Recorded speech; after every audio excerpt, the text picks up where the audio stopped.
오늘 주신 이 말씀을 가지고 하나님 앞에서 여러분들이 이제 언약 붙잡고 응답의 자리로 들어가야 될 것입니다.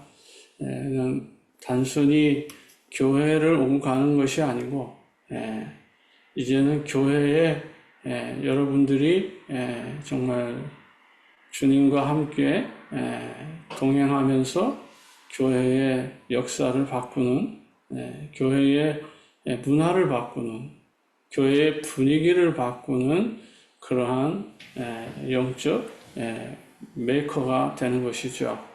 그러기 위해서는 초대교회 성도들처럼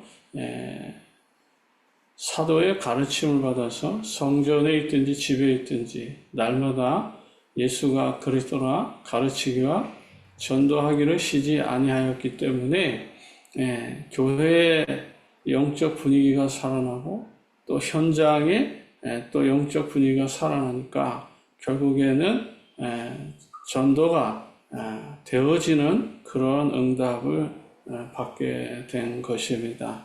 오늘 말씀의 제목으로 오직 성령으로 현장을 살리는, 이 현장이라고 했을 때는 딱 그냥 필드만 얘기하는 것이 아니라 이것이 개인의 현장이 있고 가정이라는 현장이 있고 직장이라는 현장, 사업장이라는 현장, 학교, 군부대, 초중고 모든 현장을 다 포함한 거죠. 그리고 가깝게는 국내 현장이 있고 해외의 현장이 있잖아요. 이 모든 현장을 살리는 우리 바로 성도들이다. 그러니까 여러분들이 영적인 사령관이다 라고 하는 이런 자부심과 긍지를 가지고 하나님 앞에 믿음으로 서기를 원합니다. 오늘 말씀의 제목은 오직 성령으로 현장을 살리는 성도입니다.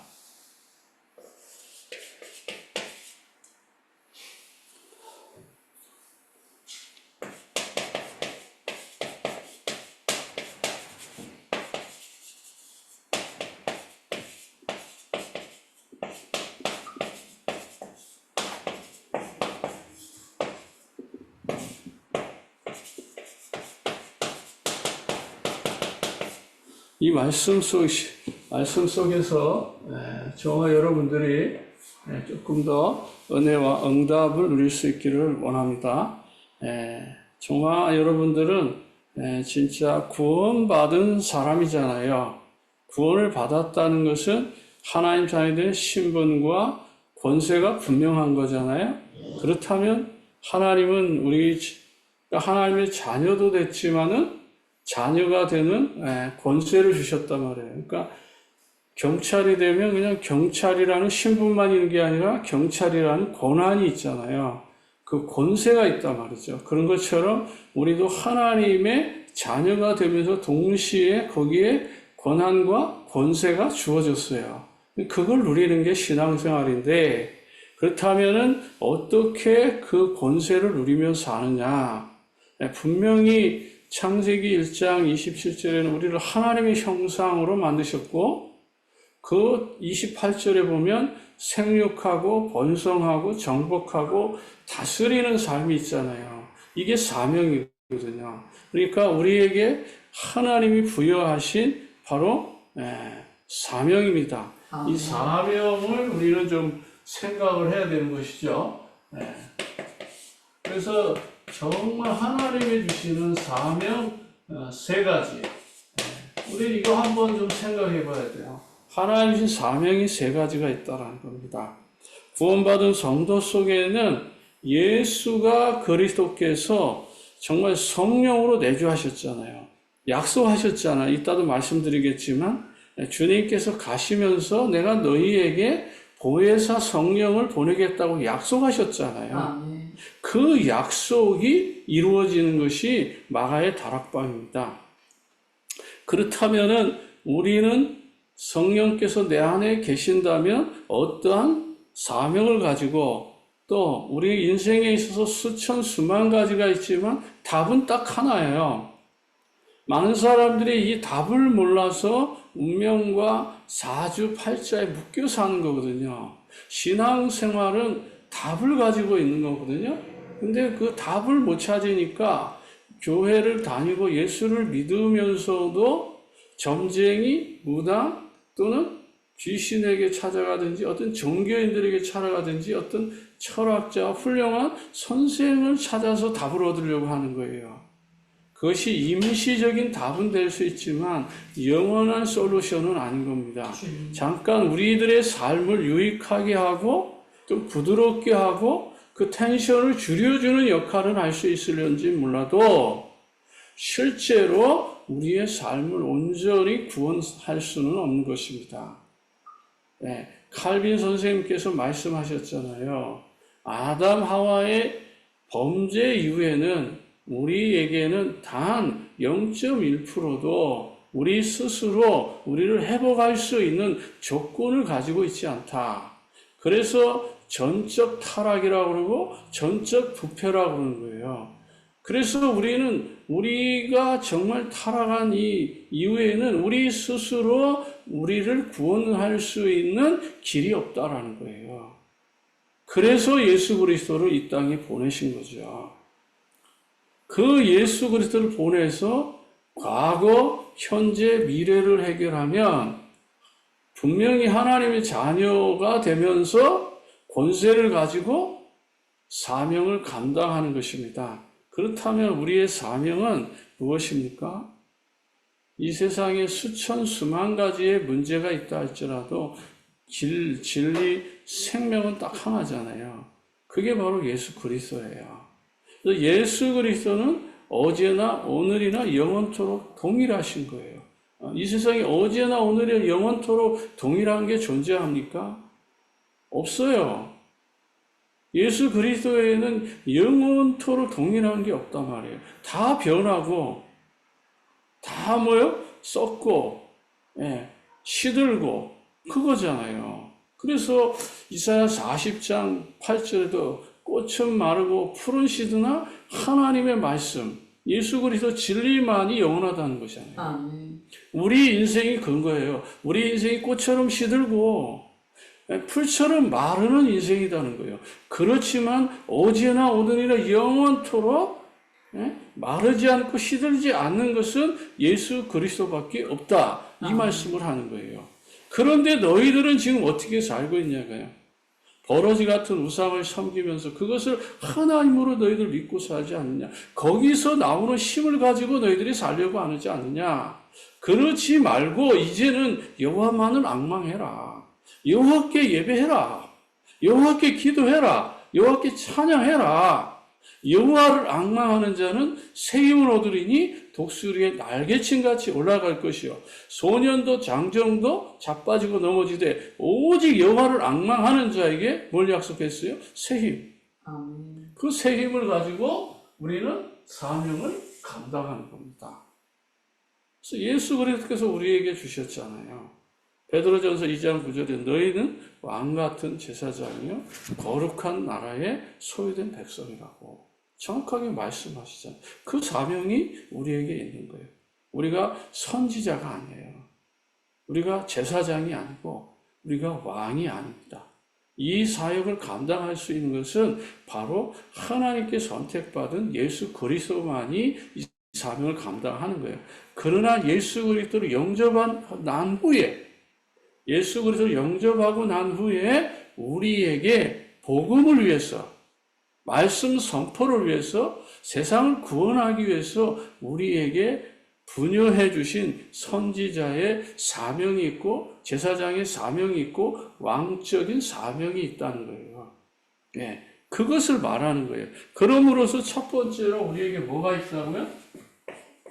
선지자의 사명이 있다. 네. 그래서 선지자의 사명은 뭐죠? 우리를 통해서 다른 사람들이 하나님을 알게 되는 거죠. 예. 그러니까 우리의 현장에 가면 사도행전 13장 48절의 말씀대로 보죠. 영생 얻기로 작정된 자는 하나님을 다 믿게 되는 거예요. 우리가 정확한 복음을 전하기만 하면 돼요. 믿게 하고 구원케 하는 것은 우리가 하는 것이 아니라 성령께서 하시는 일이기 때문에 우리는 복음을 선포하는 것이 중요해요. 정확한 복음을 가지고 있는 게 중요하다는 것이죠. 그러면서 현장에 들어가 보니까 실제로 보죠. 바울과 실라가 현장에 들어가니까 마음 문이 다 열려있는 누구를 만나요? 사도행전 16장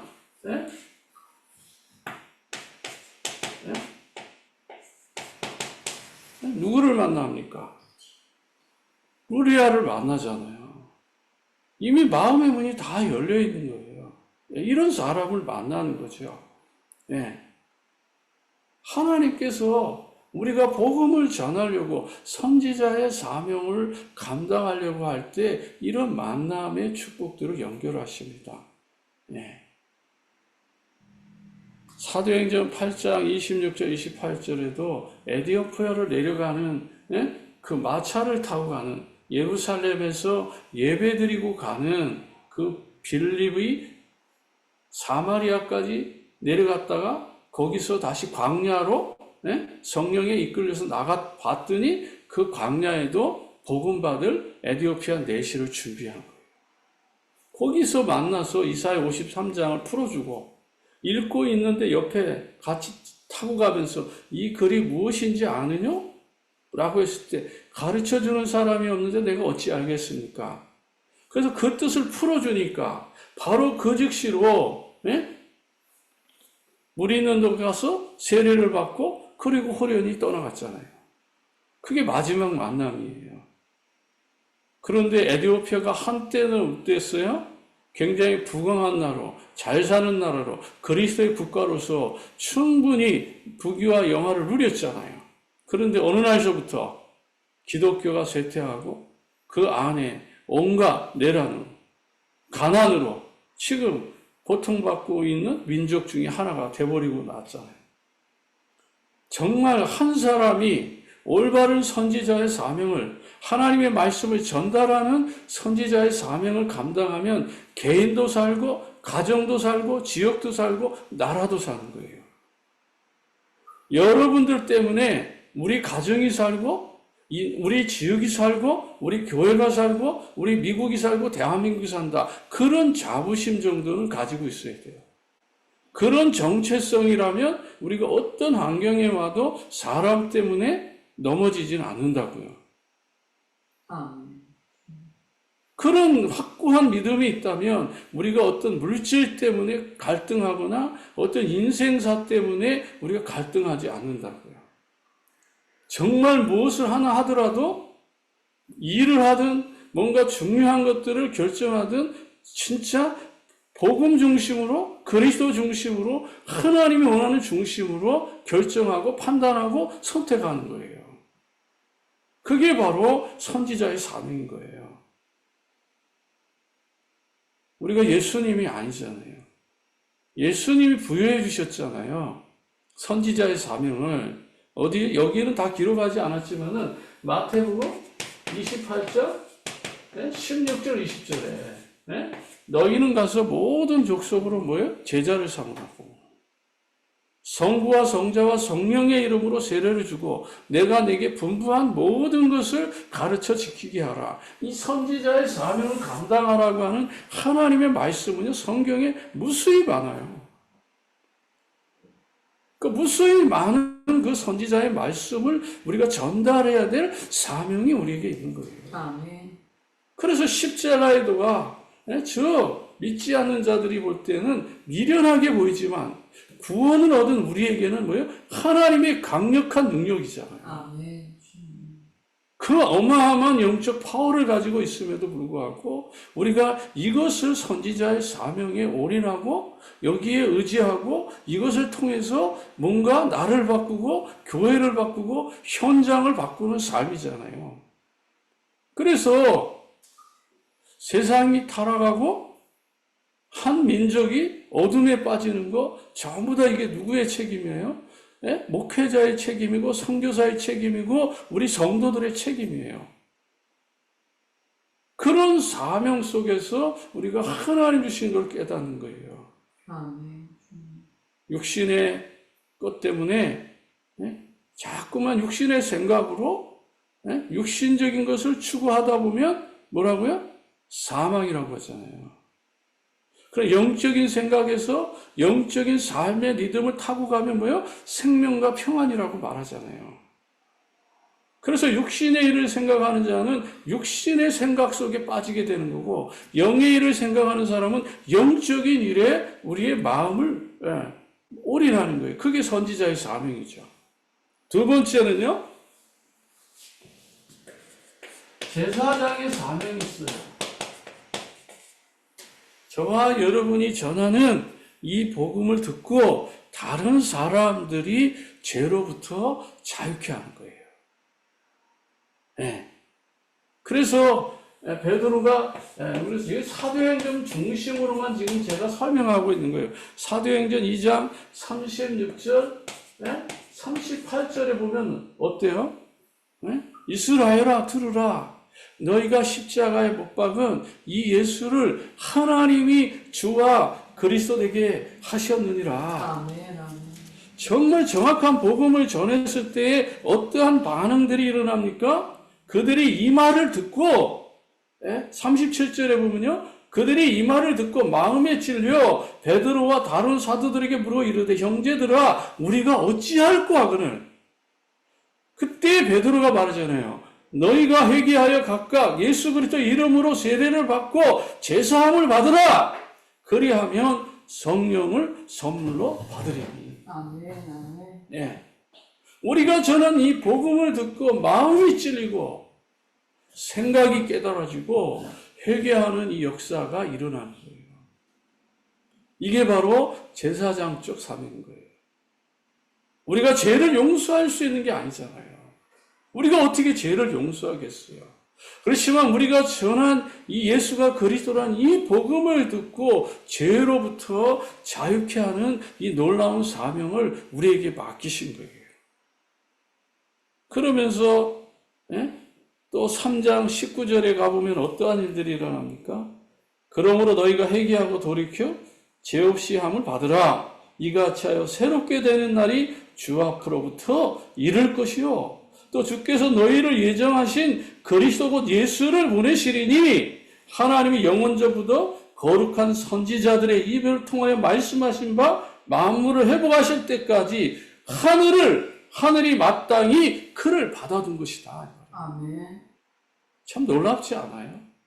이런 놀라운 은혜를 나눠주려고 우리에게 성령을 보내주신 거예요. 그래서 우리에게 제사장적인 이 사명이 있는 거예요. 그러면서 세 번째로는 왕 같은 사명이 있습니다. 왕 같은 사명이 있는데 우리를 통해서 다른 사람들이 하나님의 축복을 누리는 거예요. 진짜 왕은 뭐죠? 만왕의 왕을 모신 게 왕이잖아요. 만유의 주 되시고 만주의 주 되시는 그분을 모신 게 진짜 왕 중의 왕 아니겠어요? 아멘. 그래서 우리가 정말 성령 받으면 다 받은 거잖아요. 사도행전 1장 8절에 성령 받으면 다 받은 거예요. 또 베드로전서 2장 9절과 10절에 우리는 왕 같은 제사장이에요. 이게 바로 평신도지만은 이게 왕 같은 제사장으로 복음을 받아서 나와 가정과 세상을 향하여서 그리스도의 복음을 전할 왕 같은 제사장이에요. 아멘. 그래서 성령이 임하시면 너희가 권능을 받고 온 유대와 예루살렘과 사마리아 땅끝까지 이르러 내 증인이 되리라. 그것이 선지자의 사명이고 그게 제사장의 사명이고 왕적인 사명인 거예요. 이 어마어마한 것을 믿는 자들에게 주신 거예요. 우리가 하나님 앞에서 온전케 되는 이 놀라운 사명을 누리게 되잖아요. 그래서 사도행전 4장 23절만 보더라도 어떠한 일을 합니까? 사도들이 노임에 그 동료에 가서 제사장들과 장로들의 말을 다 알리니 그들이 듣고 한 마음으로 소리를 높여 이르되 대주제여 천지와 바다와 그 가운데 만물을 지으시니요 또 주의 종 우리 조상의 다윗의 입을 통하여 성령으로 말씀하시기를. 그 다음 보세요. 어찌하여 열방이 분노하며 족속들이 허사를 경화하는고 세상의 군왕들이 나서며 관리들이 함께 모여주어 주와 그리스도를 대적하다 하시리로소이다. 왕 같은 사명을 감당하려니까 세상의 군왕도, 세상에서 잘나고 훌륭한 사람들도 예수 믿는 우리를 향하여서 대적한다. 우리가 받은 이 왕적인 축복, 선지자의 축복, 제사장의 축복이 얼마나 큰지 세상의 군왕까지도 움직여가지고 기독교인들을 핍박하고 죽이고 감옥에 갔던 그런 세월들이 지금까지 이어져 왔어요. 지금도 이 예수 그리스도 복음 들고요, 말만 해도 사형에 처해지는 나라들이 있어요. 복음을 못 전하게 국법으로, 나라의 법으로 딱 만들어 놓은 그런 나라들이 있어요. 그런 나라에 가서 진짜 목숨을 걸고 생명처럼 복음 전하는 우리 선교사님들이 있어요. 내일 죽어도 좋다 라고 하는. 우리가 그렇게는 못 산다면 적어도 내 현장에서 이 세 가지 사명을 감당하는 삶으로 우리가 살아가야 되지 않을까요? 결혼을 하면 가정의 선교사잖아요.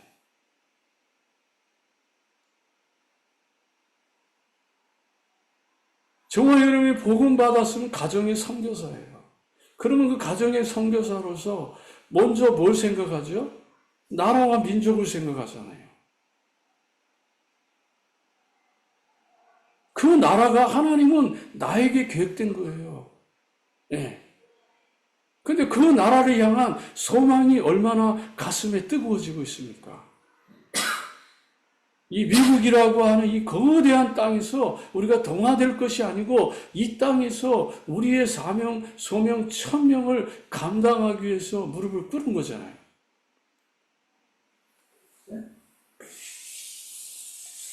결혼을 하면 아내의 나라, 남편의 나라를 향하여서 선교지가 바로 거기라고 생각을 해봅니까? 내가 그 땅에 들어가서 선교해야 될 선교 현장이라고 생각합니까? 미국의 이 문화의 생활에 완전히 동화되어 가지고 거기에 딱 묶여 가지고 여기서 나는 빛을 보리라.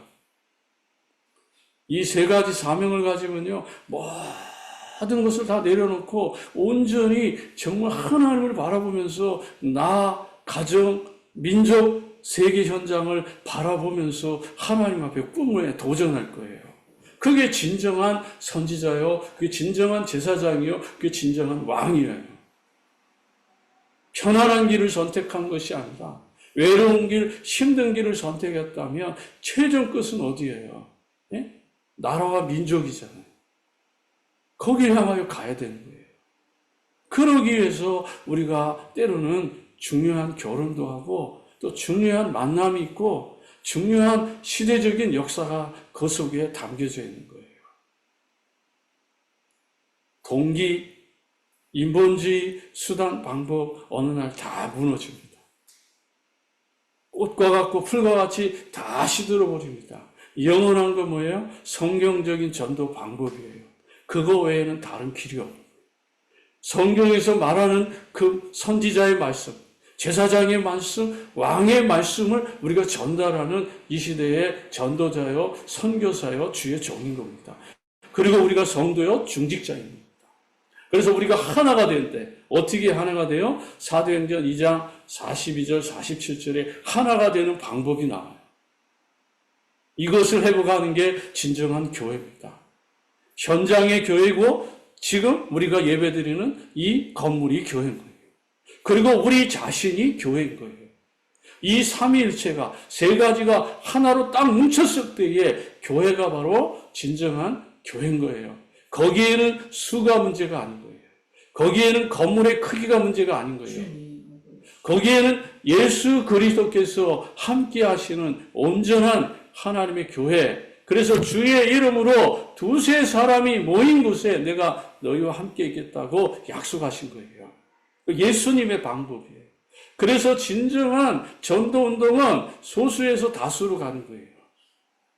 다수에서 소수로도 올 수 있어요. 그러나 다수까지 가기 위해서는 적어도 100군데, 200군데, 300군데의 말씀 운동이 일어나는 것을 하나님 기뻐하시는 거예요. 여기에 생명건 일꾼들, 여기에 생명건 제자들이 교회에 몇 명이 있느냐라고 하는 것이 진정한 교회의 부입니다. 저는 그렇게 봅니다. 그렇다면 저와 여러분들이 몇 가지를 좀 정확하게 알고 시작해야 됩니다. 그 첫 번째가 뭐냐면요. 예수 그리스도만이 해결할 수 있는 근본 문제가 있다는 거예요. 근본 문제. 다시 말하면 저와 여러분들은 이 세 가지 문제를 머릿속에 정말 각인뿌리 체질돼야 돼요. 이게 진짜 각인돼야 돼요. 지식으로 아는 거 아무 의미 없어요. 저도 이거 지식으로 알 때가 많았어요. 이걸 지식적으로만 알고 있으니까 하나님은 삶의 문제를 통해서 자꾸만 이걸 깨닫게 하시는 거예요. 그래서 문제, 사건이 올 때마다 이게 영적 문제였구나. 이것이 사단의 방해였구나. 이것이 바로 우리의 인성의 문제구나. 이런 걸 배우는 거예요. 이 세 가지 문제의 답은 그리스도죠. 진짜 이 그리스도가 지난주에 말했지만은 정말 그냥 메시아적인 삼중직이냐 아니면 진짜 그리스도인의 삼중직이냐 제가 이런 말씀까지 드린 거예요. 이걸 진짜 내 것이 될 때에 하나님이 역사하십니다. 자, 진짜 하나님 만나는 길이 뭐죠? 하나님 만나는 길은 딱 하나밖에 없어요. 종교, 신념, 철학, 이 세상의 모든 방법을 다 동원해도 그건 길 아니에요.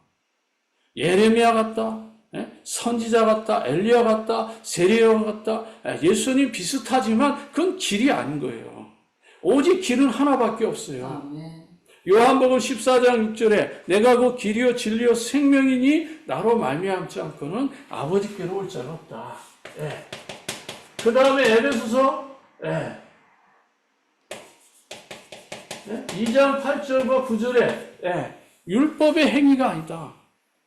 율법으로는 구원받을 수가 없다. 오직 뭐요? 하나님의 은혜로 너희가 구원을 받은 것이라. 그래서 이 구원은 뭐라고요? 하나님의 선물이라고 하는 거예요. 그래서 예수 그리스도만이 길인 거예요. 그래서 구약의 613가지의 율법을 다 지키고 거기에 뭔가 충분해서 1000개 이상의 율법을 다 지켜도 그것으로 구원받을 수 있는 게 아니잖아요. 거기서 하나만 어겨도 구원이 천국에 가는 티켓이 지옥으로 떨어지는데요. 그 천국이란 지옥의 티켓에 떨어진다고 해서 베드로 성당 지을 때 뭐가 됐어요? 사람들에게 헌금을 하면 그 동전이 헌금함에 땅그랑 떨어지는 그 순간에 지옥에 떨어진 영혼이 부모님의 가족이 천국으로 옮겨진다. 그래서 그 헌금 시작한 거잖아요.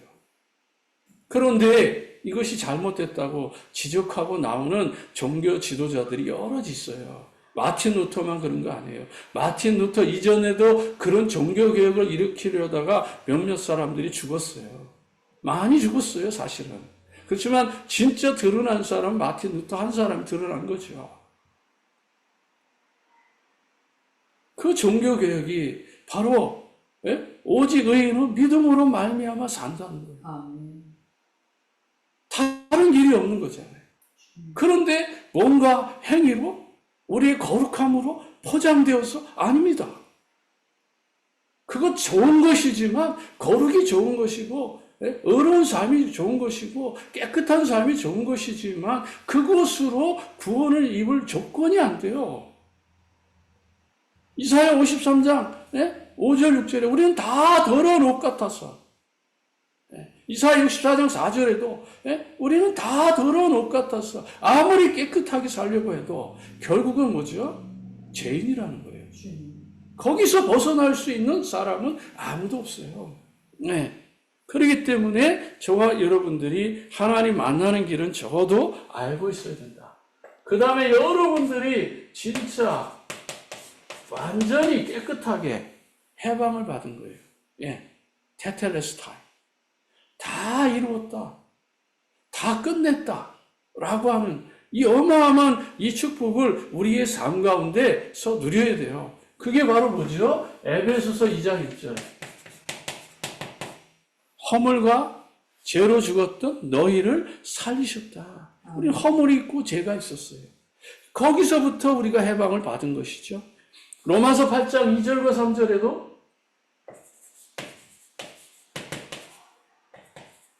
생명의 성령의 법이 죄와 사망의 법에서 너를 완전히 해방하였습니다. 이것이 가슴에 딱 담겨져야 돼요. 이 머리에서 이 가슴으로 여러분들이 진짜 이 기쁨을 알고 이 행복을 안다면요, 기뻐 뛸 수밖에 없죠. 예. 저는 이걸 늘 머리로만 알고 있었어요. 그러니까 내 신앙생활에 힘이 없고 늘 뭔가 기쁨이 없고, 그든 어느 날 정말 이것이 나의 삶 가운데 찾아왔을 때 그때서부터 인생의 모든 목적과 방향과 삶이 달라졌어요. 미국 안에서요, 정말 이 일을 지금까지 지내온 많은 일들이 그냥 이루어진 게 아니에요. 제가 어디 가서 뭐 자랑하거나 어디 가서 무엇을 말하거나 그것이 아닙니다. 지나온 그 역사 속에 일어났던 수많은 이 하나님의 증거와 역사들은 다른 목사님들이 감히 흉내낼 수 없는 그런 것들이에요. 그런 자부심이 있어요. 그걸 옆에서 봐도 그걸 깨닫지 못하는 사람이 더 많을 수 있어요. 왜요? 예수님의 사역을 옆에서 보고도 다 도망가는데요. 바울의 그 사역을 옆에서 보고도 뭐예요? 싸우고 헤어지는데요. 이게 정말 성경적인 전도 방법으로 정말 순수하게 이루어져 왔다라고 하는 것을 진짜 믿으면, 이것이 보이면 어느 현장에 가도 이 일을 똑같이 재현할 수 있는 거예요. 저는 지금까지 그걸 보여줬어요. 그렇지만 그것이 과연 얼마만큼 그들의 가슴에 이것이 불같은 마음으로 성령의 그 축복 속에 이루어졌을까? 어느 날 뒤돌아보면요, 이 20가지 성경적인 방법으로 말씀운동, 정말 팀사역, 미션홈 전문 지교의 응답의 시스템을 가지고 다락방 메이커, 팀사역 메이커, 미션홈 메이커, 전문교회 메이커, 지교회 메이커라고 하는 이 큰 그림을 가지고 차분차분히 여기까지 달려온 거예요. 교회를 숫자를 많이 늘려가지고 할 수도 있지만 작은 이 공간 속에서 정말 이 어려운 이런 환경 속에서 이것을 만들어가고 이루어간다는 것은 그렇게 쉬운 거 아닙니다. 하나님이 해온 그 역사들을 뒤돌아보세요. 그 속에 많은 길이 있고 많은 응답이 있어요. 이것을 조금만 정말 가슴으로 체험해서 그걸 현장에 재적용하면은 정말 교회, 가정 다 사는 길이 있어요. 선교지에 간다면 이것은 폭발적인 역사가 일어날 수밖에 없어요.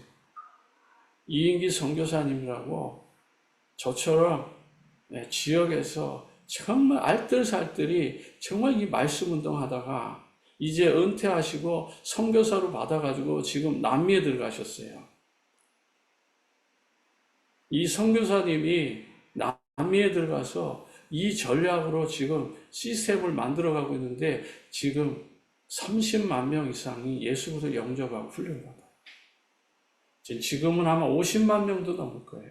어제도 뉴스하는데 수만 명이 모여가지고 함께 말씀 나누고, 그리고 4박 5일 훈련받고 수료증 나눠주는 거 쫙 해가지고 보내왔어요. 지금 적다고요? 아닙니다. 저는 한 가지 기대되는 게 뭔지 아세요? 제가 은퇴 후에 남미 현장에 분명히 하나님은 또 다른 계획이 있을 거예요. 그날을 위해서 하나님 지금 차곡차곡 공부하게끔 하고 학위를 받게 하고 그런 것들이 결국은 쓸데없지 않다고 나는 생각해요. 분명히 지금 플로에서 내가 박사과정에 있는 바로 이 학위가 분명히 저 남미 현장에 분명히 하나님은 쓰임받을 수 있는 축복의 발판이다. 하나님 늦게 이것을 공부하게 한 건 그냥 공부하게 한 게 아닐 것이다. 분명히 하나님 어떤 방법으로 지금보다는 하나님은 내 사후에 더 하나님께 열매 맺는 삶으로 하나님 부르실 것이다. 그런 확신 가운데 있는 거예요. 돈이 아깝죠. 이 어려운데 3만 불 정도를 들여서 공부하는 거니까 쉬운 거 아니죠. 그러나 지금까지 그 3만 불을 하나님 엮어오고 만들어 오신 거 하나님, 그거 감사할 수 없어요. 돈으로부터 꽉 묶여서 살아왔던 지난 날보다는 돈으로부터 조금이라도 자유하면서 지금도 압박은 받아요. 그렇지만 하나님께서 분명히 일을 해가실 거고 또 앞으로 이 일을 풀어가실 것이라고 하는 분명한 확신이 있어요. 네, 하나님은 결코 죽지 않습니다. 하나님이 살아계시니까. 그걸 믿어야죠. 여러분 뭐에 묶여 있습니까? 질병에 묶여 있습니까? 아니면 뭐 가정사에 묶여 있습니까? 여러분이 고민하는 게 뭡니까? 거기서부터 우리는 자유할 수 있는 은혜와 기쁨이 있기를 소원합니다. 세 번째는요, 우리는 정말 흑암에서부터 완전히 승리하는 길이 있어요. 요한일서 3장 8절에 증거는 이것이니 하나님의 아들이 나타나신 것은 마귀의 일을 멸하십니다. 또 에베소서 2장 2절 3절에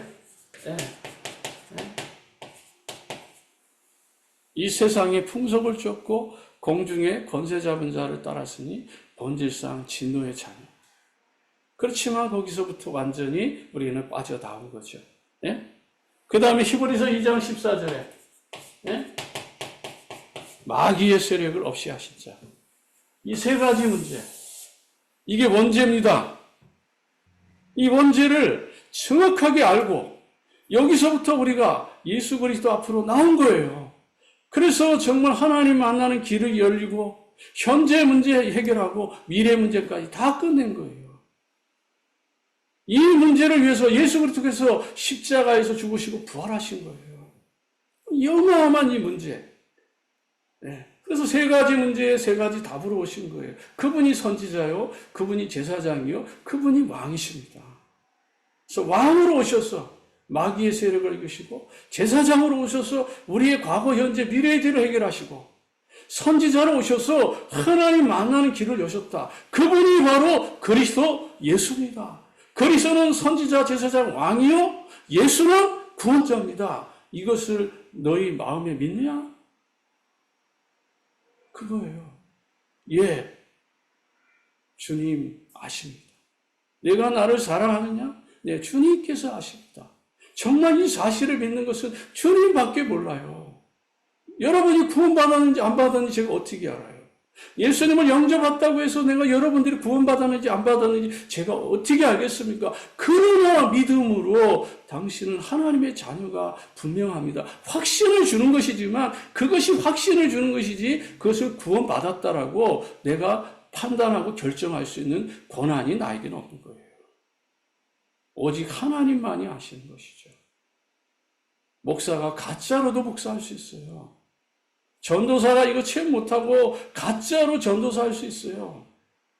장로들이 이거 모르고 중직자들이 이거 모르고 성도들이 이거 모르고 신앙생활 할 수 있단 말이에요. 그러니까 기독교인들 43%가 점쟁이 무당 찾아가는 거예요.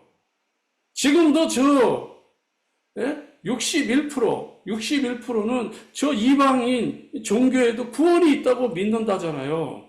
지난해 그 뉴스 발표 나왔어요. 거의 60% 이상이 저 이방 세계에도 구원이 있다라고 믿는 그리스도인들이 있다는 거예요. 40% 정도는 구원의 확신이 없습니다. 이런 사람이지만 60%는 적어도 저 이방 세계에 구원이 있다라고 말하는 거예요. 저 천주교, 불교, 힌두교, 모슬렘 저기에도 구원이 있다라고 믿는 사람들이 기독교인들이 60%라는 거예요. 더 미션이라고 하는 인터넷 들어가 보세요. 그 뉴스에 한번 보세요. 그 페이퍼에. 미국에서 조사한 거예요. 이런 현실들이 현재 이루어지고 있는 거예요. 우리의 삶 속에 정말 이게 아니잖아요. 자, 이제 좀 빨리 할게요. 두 번째로는요, 지금도 부활하셔서 성령으로만 역사하시는 거예요. 다른 방법은 안 통하는 거예요. 우리의 방법은요, 하나님의 방법이에요. 성령으로만. 세 번째는요, 오직 뭐죠? 우리는 예수 그리스도. 예수 그리스도로만 길이 열려야 돼요. 다른 건 안 됩니다. 그래서 여러분들이 성경 구절은 나중에 다 찾아보세요. 크게 두 번째요. 마가의 다락방 묵은 성도들은 정말 생명건 사명이잖아요. 생명을 건 사명입니다. 그래서 사도행전 1장 11절 보면 이게 뭐죠? 주 예수여 어서 오십시오. 마라나타. 이 신앙으로 사는 거예요. 여러분 물고기 그 익투스 있잖아요. 그게 마라나타 신앙인 거예요. 그 고기를 보고 그 고기 표시를 보고 따라가면 거기 기도처가 있고 거기 말씀을 나누는 곳이 있고 거기서 찬양하고 기도하는 곳이 있는 거예요. 그게 로마의 카타콤의 순교자입니다. 지금도 그 카타콤의 순교자들이 머물렀던 그 자리에 시신이 나와요. 앙상한 뼈들이 남아있어요. 그 말은 뭐냐면, 그들은 정말 지금 이 마라나타 신앙을 가지고 그 굴 속에서 일평생 빛도 못 보고 정말 오직 여호와를 찬양하며 거기서 그대로 죽었다는 거 아니겠어요? 로마의 핍박이 얼마나 심각하셨습니까? 얼마나 악독했으면 그들이 지하에 동굴을 파고 로마시 밑에 굴을 파고서 그들이 하나님을 찬양했다라고 하는 것이 그 근거로 남아있잖아요. 우리는 그렇게는 못 살아도 적어도 우리의 삶의 현장에 주어진 이 범위 안에서 바운다리 안에서 정말 이 세 가지 사명은 감당하고 사는 것이 맞지 않나 이 말이에요. 그래서 우리는 사도행전 1장 8절대로 말씀대로 사람의 힘이 아니고 하나님의 능력이잖아요. 그래서 우리 인본주의 수단 방법 대책 쓸 필요 없다는 거예요. 그 다음에 세 번째 사도행전 2장 1절 13절에 어떠한 일들이 일어납니까? 이것이 바로 성령께서 시와 공간을 초월한 역사잖아요. 15개의 나라에 복음의 문이 열리잖아요. 15개의 나라의 말로 언어가 소통되어져서 정말 예수가 그리스도라는 이 복음을 듣게 된 거예요. 예수님이 십자가에서 죽으셨습니다. 예수님은 십자가에서 죽음뿐만 아니라 3일 만에 부활하셨습니다. 그분은 약속하셨습니다. 우리에게 성령이 임하시면 너희가 권능받고 땅끝까지 증인될 것입니다. 그분은 하늘로 가셨습니다. 반드시 다시 돌아옵니다. 라고 하는 이 중요한 초대교회 메시지가 15개의 나라의 말로 지금 동시에 듣게 되는 거예요. 자기의 나라의 말로다가 지금 듣게 되는 거예요. 지금 뭐 이렇게 일반 어떤 그 신비주의 교회에서 말하는 거 그런 방언이 아니라 그런 방언도 있겠죠, 성경에는. 그렇지만은 여기서 말하는 것은 이 예수님의 소식을 각 나라의 말로다가 듣게 된 거예요. 그래서 여러분 성경을 읽어보고 헬라어 성경을 보면 이것이 과연 뭐죠? 랭귀지라는 걸 알게 돼요. 여기도 나오잖아요. 각 나라의 언어로 듣게 되었다라고. 근데 이것을 마치 뭐 초월적인 어떤 방언으로 이렇게 생각을 하면 안 되는 거죠. 정말 여러분들이 말씀과 기도 속에서 듣게 되는 이 복음의 소식의 핵심은 뭐냐 이 말이에요. 막 이렇게 방언을 말하는 게 핵심이 아니고 여기서 핵심은 뭐죠? 예수님은 고난을 받으시고 십자가에 죽으시고 부활하셨다는 게 핵심 아니에요? 그분을 믿는 자들 속에 성령으로 역사하시겠다고 하는 게 핵심 아니겠어요? 그럼 뭐를 아는 거예요? 예수가 그리스도라는 걸 아는 것이, 믿는 것이, 그리고 그분을 증거하는 것이 핵심이다 이 말이에요. 네. 그래서 바울은요, 예? 어떻게 했죠? 빌립보서 사도행전 8장 4절과 8절에 필립은 이 복음을 가지고 사람들이 가지 않는 저 사마리아, 유대인들은 절대로 가지 않는 그 사마리아 땅에 가서 예수 그리스도 복음을 증거하잖아요. 네. 정말 저와 여러분들이 이런 삶들을 통해서 이루어지는 것이죠. 그 다음에 빌립보서 3장 1절 13절에 최고의 지식은 그리스도라는 것이죠. 그 다음에 골로새서 1장 9절에도 보면은 최고의 복은 바로 예수 그리스도를 믿는 거예요. 그래서 에베소서 1장 3절 10절에 나의 능력으로 가름할 수 없는 하나님의 축복을 우리가 누리게 되는 겁니다. 마지막 세 번째로는요, 세계 복음화의 축복을 누리는 사명입니다. 첫 번째로는 정말 사도행전 42절, 47절, 이건 영적인 원리를 따라야 돼요. 창조의 원리가 있듯이 영적인 원리를 따라야 돼요. 그래서 정말 저와 여러분들이 이 영적 원리에 따라서 어떻게 살아야 돼요? 사도의 가르침을 받아야 돼요. 그러니까 하나님 중심으로, 목회자 중심으로, 교회 중심으로, 그리고 성도 중심으로 이렇게 모여지는 거예요.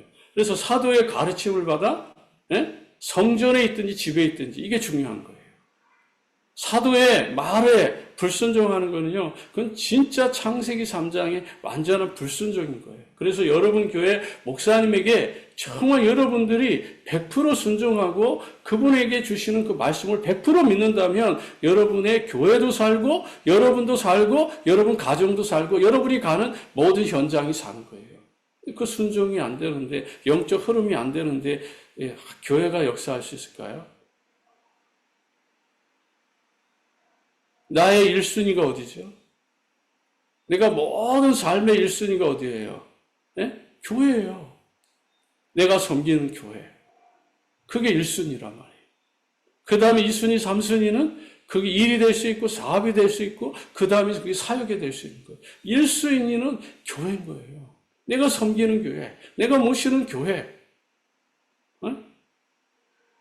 내가 주일마다 말씀을 듣는 그 교회가 1순위인 거예요. 먼저 할 것과 나중 할 것이 안 되면요, 삶은요, 아무리 잘 되고 있어도 그건 행복한 게 아니죠. 곧 불행해지는 거예요.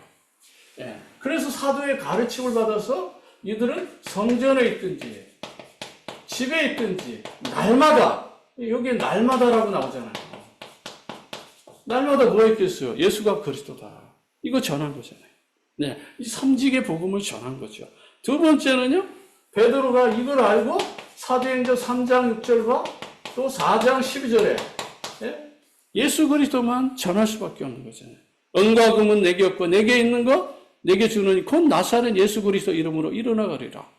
또 사도행전 4장 12절에도 천하 인간에게 구원을 얻을 만한 다른 이름을 주신 적이 없다.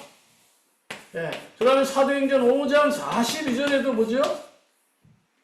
날마다 이들은 뭐요? 성전에 있든 집에 있든지 예수는 그리스도라 가르치기와 전도하기를 쉬지 아니하였다. 그 다음에 사도행전 9장 15절에 진짜 일꾼이 나타납니다.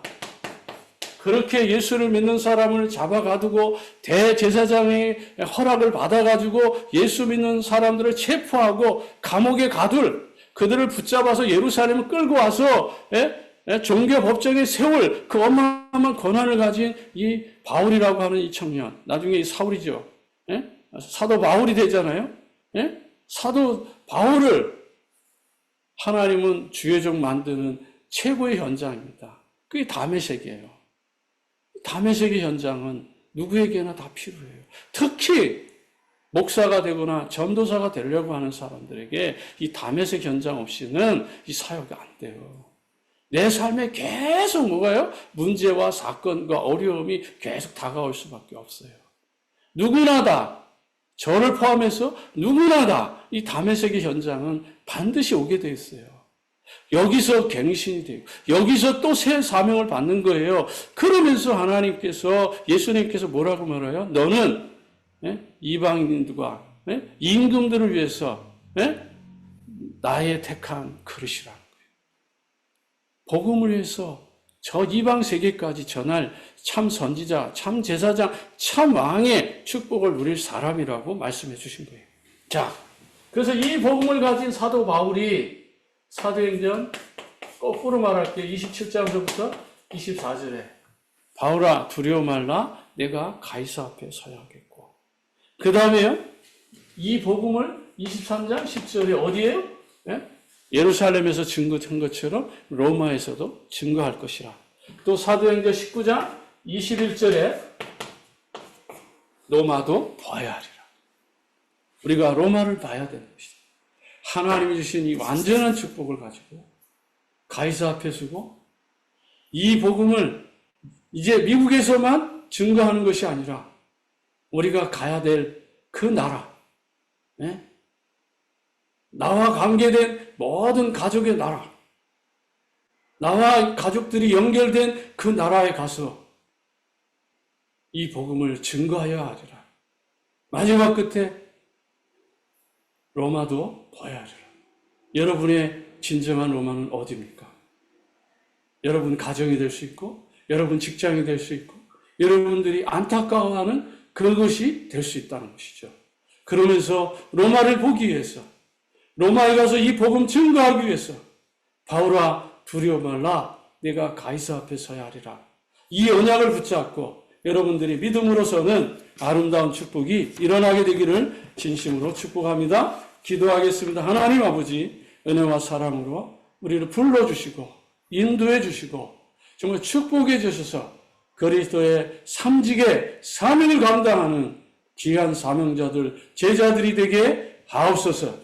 이제는 만왕의 왕이신 우리 구주 예수 그리스도의 은혜와 하늘아버지가 하신 사랑하심과 성령의 내주 인도 역사 같은 충만하심이 언약을 붙잡고 시대를 앞서서 정말 이 세계 복음화의 완전한 축복을 누리기를 소망하는 하나님의 백성들 머리머리 위에 이제로부터 영원토록 항상 함께 계실지어다. 아멘.